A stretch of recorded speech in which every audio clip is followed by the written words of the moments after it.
সন্ত্রাসীরা এবং অন্যান্য দল যারা বাংলাদেশে নৈরাজ্য সৃষ্টি করার চেষ্টা করবে, মানুষের শান্তি হারাম করার চেষ্টা করবে, তাদের বিরুদ্ধে আমাদের যুদ্ধ শেষ হয়নি। আমরা তাদের বিরুদ্ধে তৎক্ষণাৎ যুদ্ধ করছি। আমাদের সাথে এখনো কোনো পুলিশ প্রশাসনের কারোর সাথে কথা হয়নি। আমরা ভিডিওর মাধ্যমে জানতে পারি এখানে অগ্নিসংযোগ করা হয়েছে একটি বাসে। আমরা তৎক্ষণাৎ নেতা কর্মীদেরকে খবর দিই এবং আমাদের আমি আহ্বায়ক সোনামানি ও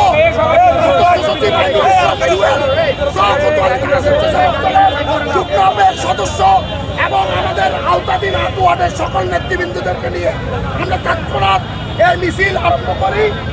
আমরা এই মিছিল থেকে অগ্নিসংযোগকারী এবং সকল অপকর্মকারীকে দ্রুত আইনের আওতায় এনে বিচারের কাঠগড়ায় দাঁড় করার জন্য দাবি জানাচ্ছি।